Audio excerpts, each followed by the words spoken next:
Actually, if you want to go in first, because you're down the end, yeah. You can.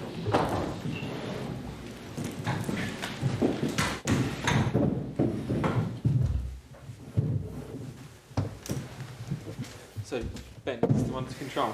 Yeah, it's the main one, and the one on the left if it's software. The one on the left is what? If this one doesn't work, okay. back. Okay.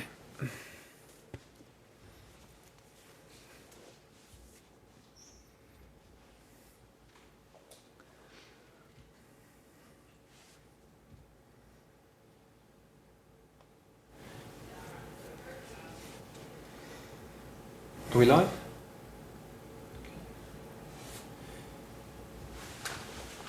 Okay, good afternoon everyone. Welcome to today's press conference with Thomas Tuchel to preview the Super Cup final. If you'd like to ask a question, please use the function on the platform to request a question and I'll come round to as many of you as I can. We're going to begin with James Savundra. Good afternoon, Thomas. Hi. Thomas, how close is Romelu Lukaku to joining Chelsea, and what will he add to the squad when you are in a position to announce him?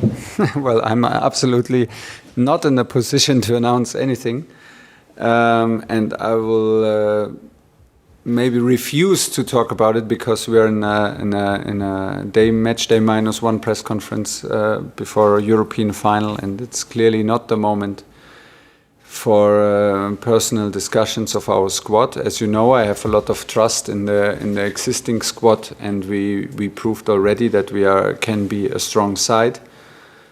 I talked many times about that we discussed together our ideas how to improve the squad, which is not easy. With Oliver Giroud leaving the club and having also an important role over the last years, we miss a certain profile of attacker. And then we need to wait and see what's possible, what's not possible. But we are not in hectic, we are not in panic, and we are happy to work with the team and to arrive with a team like it is tomorrow. And today there is nothing to announce, and it will always stay like this. That I will not talk about it until the moment we have something to be announced. James Robson.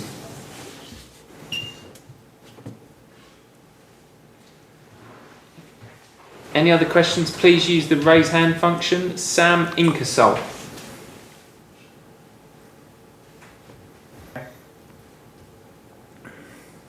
I was wondering if I could ask you about what your comments when you said that pre-season was very unique. How has it been juggling often 4 groups of players and returning at different times across the summer? How has that stretched you as a coach? Because it's pretty new for everyone. Yes, pretty new and pretty demanding. Maybe I try to tell the story backwards. Tomorrow we arrive with a squad where we have players who actually had one in-house game for 45 minutes, and we arrive with players who have training and for 5 weeks and 4 matches in their legs. So it's a widespread group regarding the physical level, and it was a big challenge after a very special season with COVID and Corona, like having almost no break in between in England in the last summer, to have a long season again, and then having a tournament in Europe and in Copa America had a huge influence. Was very demanding, very challenging. I was absolutely happy to have the support of the physical department, who did an amazing job to really treat every group individually and try to bring everybody and to provide the training that was necessary for everybody and every single day. That left us coaches almost every day twice on the pitch for double sessions, because sometimes we had to split the groups. Then we had the possibility to have a lot of lone guys back at Cobham, so we can provide good football training and not only work in little groups. altogether, we did the best that we could. We had fantastic support, and we arrive in this moment to play an important match tomorrow, which is absolutely fine for us. But for a lot of players, the preparation to a very demanding season, including our World Cup in December, I think, will continue over the next weeks. And we will, of course, we will be with a lot of players in a much better shape after the next national break. Try James Robson again. James. Hi, Thomas. Hi. Hello. After the season you had last season, the most spectacular end you could possibly have, can you talk a little bit about what the pressure that puts on you, puts on Chelsea? I think after the final you said, after you met Roman, that it could only go downhill from there, because obviously it was the greatest moment it could be. But obviously the expectation at Chelsea is to build on that, isn't it? So what sort of pressure does that put on you and this Chelsea team? Well, but this is... I can understand your question and your point, but it does not feel like pressure, because this is what we demand of ourselves, me and First Side. This is what I demand of myself, to provide, to get better every day, to use my experiences, and to be the best coach possible every single day, and to lead by example, to come into Cobham with good mood and full of energy, and ready to continue the journey together. It's not over. It has just started, and hopefully it's going to be a long journey. So the courage now is to face the challenge. Does anybody have a recipe how to do better after Champions League victory?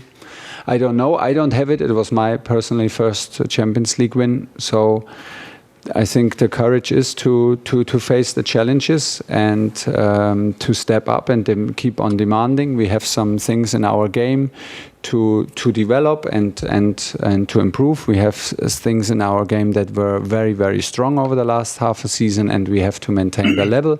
So there are a lot of, and we have to clearly rebuild the same spirit that put us in the possibility to have all these results. So there are a lot of different tasks to fulfill and to take care about. And the most important is that we don't lose sight by thinking too much about pressure and about expectations. It's an everyday process that we have to take care about. And if you take care about this every single day, you cannot be distracted, and then the things don't get too complicated. I think the courage is to accept all these challenges and to give our very best, and then we will see the outcome. There are a lot of things, like I said, to achieve, and we go for it. Tom Roddy. Hi, Thomas. Hi. Can you hear me okay? Yeah, good. You'll have seen this summer the spending from your rivals, quite a lot of it. And I wondered about how sort of happy you are about the talks in the club with your club about going forward, and the squad and potential transfers that could happen.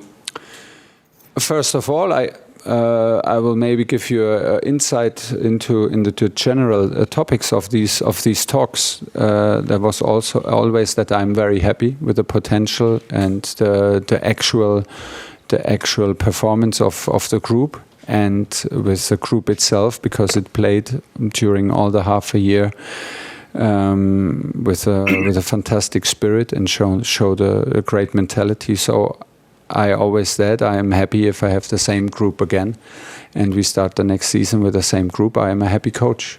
So this was the headline. We had some ideas. We discussed ideas because we have fantastic scouting. We have a very, very clear structure in the club. So with Peter and Marina and the owner, of course, everybody shares the ideas and the opinions.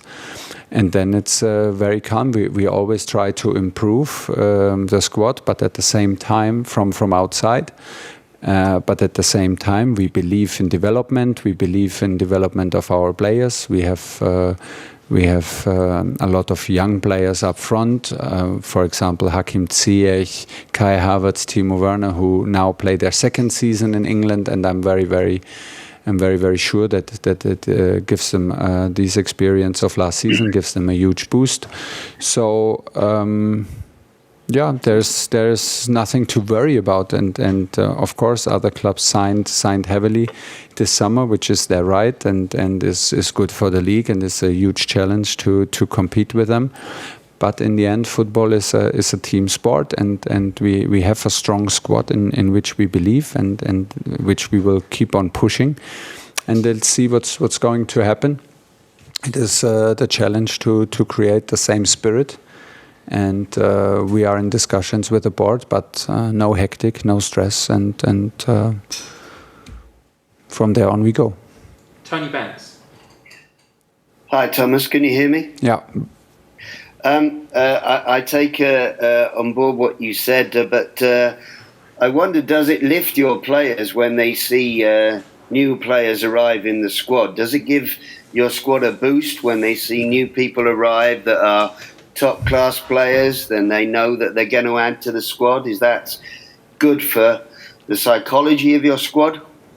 I think it's good for any squad if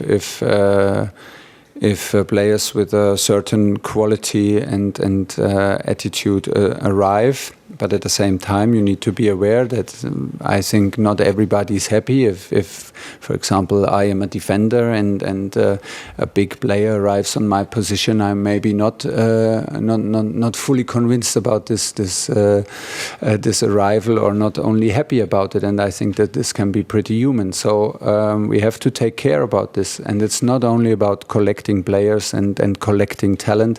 It's foremost and maybe most important about attitude. What can somebody bring to this group? What kind of character, what kind of profile do we add to this group without disturbing them, and at the same time still keeping everybody on their toes and not make everybody feel too comfortable, where it can be the so-called comfort zone where you maybe cannot reach your top level again. So it's always a mix between the two. Keep everybody on the front foot. Keep everybody like in a bit of a state of insecurity that everybody has to really fight for his place, but there must be a realistic chance to fight for your place, and there must be a role in the team for everyone, and this is the most important. And if you can have everything, then it's the moment maybe to bring somebody. If there are doubts in one of these aspects, maybe sometimes it's better to not bring someone. Charlie White, are you there, Charlie? Okay. We'll try Nizar Kinsella. Hi Thomas, can you hear me? Yeah. Great stuff. You said in the last press conference that you had 42 players in your squad. I know a lot of them were on loan last season, but is that a challenge to have these players around, and have they been a good influence, or is it hard to keep them happy because there's so much competition from players you've already got? Right after the friendly match against Arsenal, when we had when we had the last group arriving, and we went through our list and realized that it would be 42 players on the pitch the next day, which was clearly then not possible to provide high level training and to provide the appreciation and the quality for everybody. That was the moment where we split the group again into the group that was already with us last half season and into the group who came back from loan. But before the Arsenal game, we mixed the group together. We saw everybody on our pitch and in Cobham. It was a very new experience for me. I never did this before. I was a bit uncertain what to expect. In the end, it was super easy because the lone players came with a fantastic attitude. I was almost surprised how positive and how fast it felt like really training a normal team and not a team which in which the players feel a lot of insecurity. Where is my next step? And they're not only players; they have families which live in different countries and so on. So not only a easy situation for them, but they did excellent, and we had a very good spirit in the training camp in Dublin. We did good matches with this mixed group, and everybody had the chance to show up and to bring in positive energy, and this is what they did. So right now, after Arsenal, we split the group back again, and sometimes we mix again in slightly smaller groups because of the different levels of physical preparation we are in. And we have now from this group with our squad, I think Trevor Chalobah and Ruben Loftus-Cheek, the two guys, right? They are here with us to make the squad complete and to give us all options for tomorrow. And this is a constant process to stay in touch with also with these players, that they know my opinion and the board knows my opinion and the club knows my opinion, and to find good solutions for them for the future. Okay, last two. We'll have Keith Downey from Sky Sports News and then Adam Newson. Keith, are you there?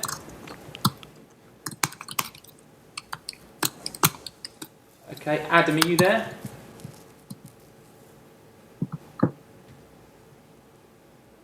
Adam, are you there? Can you hear me? Yeah. Away you go. Hi, Thomas. Hi. You mentioned there that those those last players coming back to the group have only had one in-house match. How physically ready are they to play tomorrow? I mean, can they start without you giving your team away? Well, I think they could start, but the question is, can they finish? And I think no. They have now like 8 days of training in their legs, and the European final after 8 days is pretty demanding. And let's be honest, it's too early to compete on 90 minutes on this kind of level. So we have to find a mix, and clearly the guys who came in early and have more minutes and deserve to start. And a majority of these guys will start, and then we have 5 changes, but I'm not a friend of giving too many changes already ahead of the match, like who shares this match, because it's not a preparation match, it's our first competitive match. And we have to consider all scenarios. It can be even extra time, so it can be even 120 minutes. So we will have training today, and some of the guys maybe start, but then we need to have a scenario in our head who ends the match for us, and who is better to come onto the pitch, and who can have a good influence from coming on the bench, who is a bit better and feels a bit more comfortable to start. So this will be the challenge for today. And the most important, not to get lost in all these thoughts, because it's a competitive match, like I said, and it's about not sharing minutes. And it's not only about sharing minutes, it's about the first title that we want to win. Okay, last question. Keith from Sky Sports News. Yeah, hi Thomas, can you hear me okay? Yeah, absolutely. Yeah, sorry about that earlier. Thomas, a lot being said about Tammy Abraham right now and where his future lies. Some reports out of Italy today that a deal has been agreed between Chelsea and Roma for him to go there. Could you give us a little bit of clarity on that, please?